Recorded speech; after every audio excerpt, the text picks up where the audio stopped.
Hi. I've got such a treat for you. I mean, it's like literally my Saturday gift to you. The funniest thing I have seen in a very, very long time. So, I often sit here, always sit here, having a bit of a pop at our government in the loosest sense of the words, because they couldn't actually govern a toddler. And I bemoan the sorry state they're making of things. And I have a little pop about them as people. We all know that I can't stand Keir Starmer or Bridget Phillipson or Angela Rayner or Rachel Reeves or Ellie Reeves or Jonathan Brash or Stephen Morgan. There's loads more in there, but they're my top ones that I just feel have no scruples, no integrity, no morals, no nothing. They're just a waste of space. So it's quite nice sometimes to find something it just makes you laugh out loud. Now, before everybody starts going, I knew you were a Reform supporter, I have not made public my political allegiance, mainly based on the fact that I'm sort of slightly like one of those pendulums. Oh my God, do you remember those? They were like five magnetic balls and you hit one. I'm a bit like that, if I'm totally honest. So I am neither Tory nor Reform, which is what everybody says I am. But I tell you what I am. I'm for a political leader that actually understands how we tick, recognises the bleak hideousness that we're living in and gives us something to smile about and shows themselves in quite a funny light. And you could never say that about Keir Starmer, could you, ever? You couldn't really say it about Kemi Badenoch, could you, if you're totally honest? But Nige is absolutely... Well, Nige and his PR team, I mean, this is phenomenal PR, and they've absolutely ticked the box. So, please like, subscribe and share. Definitely share this. I mean, honestly, this will make you weep. Now, I'm going to have to show it to you from my phone because that's the level of technology that I have. But I'll get the sound up as loud as I can, ignore all the notifications that will come in, but have a look at this. So that's your headline. Are you ready? Nigel Farage! He looks like Cowboy!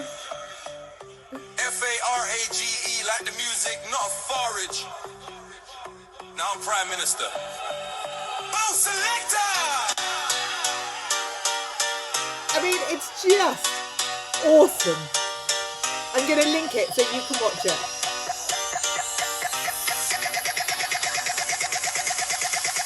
Came from the pub to the parliament floor. Beat summer clean, now he's crying at the door. See a quick, came back, bit of a twist. Now I'm fishing, Bibling, high with a pint and a fist. Camo jacket clean, Union Jack pin. Richard Lai jump ship, traitors grin. He left Reform, I took the stage. Now it's two-step swing from Nigel Farage.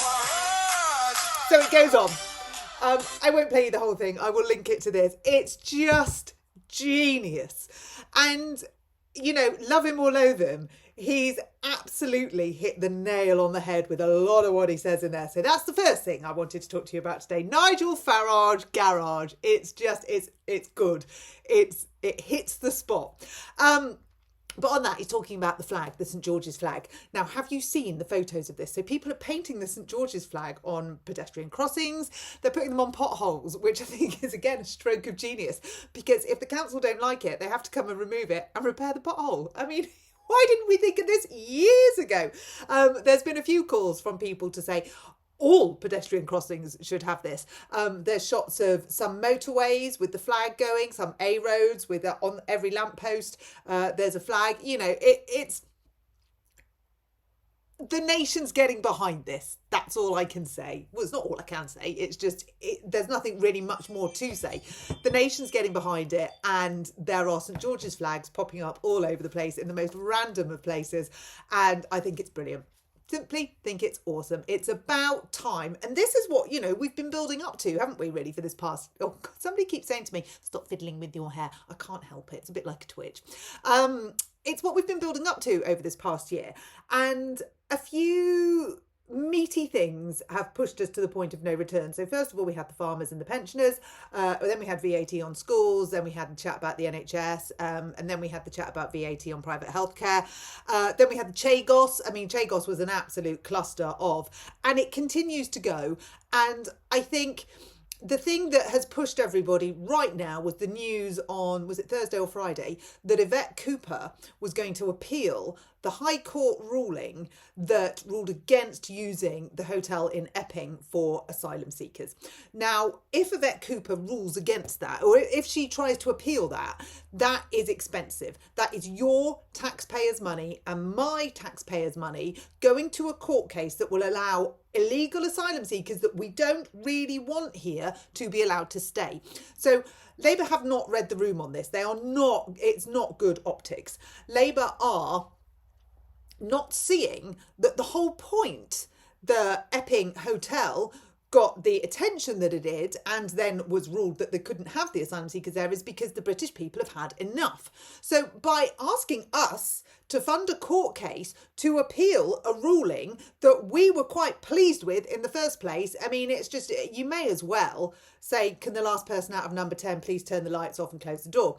So that is going to be massive. And Yvette Cooper, I mean, it depends who gets thrown under the bus first. And it's obviously going to be Cooper, I would imagine. Whether Starmer goes after, who knows? Now, we know Sadiq Khan's got half an eye on number 10, whilst everyone else has got a whole eye on him not getting into number 10. But it looks as though over the next few weeks there's going to be a bit of elbowy, rustly, humpy pump. No, that's not the right word, is it? But you know what I mean? There's going to be a bit of a jostle. And I think now more than ever, the knives are out for Starmer within the political enclave that is Westminster. And there will be some quite uncomfortable conversations and a lot of whispering in the corridors, I would imagine. So we'll have to see what happens with that. But I just thought that was quite interesting. And I feel like this could be the beginning of the end. And I don't want to rub my hands with glee. I mean, I do want to rub my hands with glee. I'm absolutely thrilled. Let it be the beginning of the end. But we've had to go through a year of pain to get to this point. And if they really, really can't see the damage they are doing to our morale, let alone anything else, then it's right. It's about time that we did have this, movement, as it were. The British people are beginning to speak loudly and proudly, politely, respectfully. This isn't uprisings of protests everywhere. People are now actually sort of changing tack a little bit on that, and for that I am grateful. This is just a very loud, deafening, we don't like you, be gone. Let's see what the Petition's doing. So do you remember I said I think something fishy's going on there? So the Petition seems to have stayed. Its numbers seem to have stayed where they are. Yet we know that more and more people are signing it, and we know that it's been pushed down the ranks. So certainly on social media and stuff, if you Google it, it's quite hard to find it. Now, why? How? Who did that? Because it wasn't, and lots of people wanted it, and lots of people have signed it, but we seem to be seeing a bit of stagnation there, which I smell a rat. I think that's got something to do with someone saying, make that go away, make that not be a thing. So let's see. But it's got to be debated in Parliament because it's over 100,000. With a petition, if you get over 100,000 signatories, it has to be debated in Parliament. So we'll see how that goes. I would imagine Labour probably won't bother to turn up, but nonetheless, it will make some noise, like Nigel Farage in his garage. Making noise is what it's all about.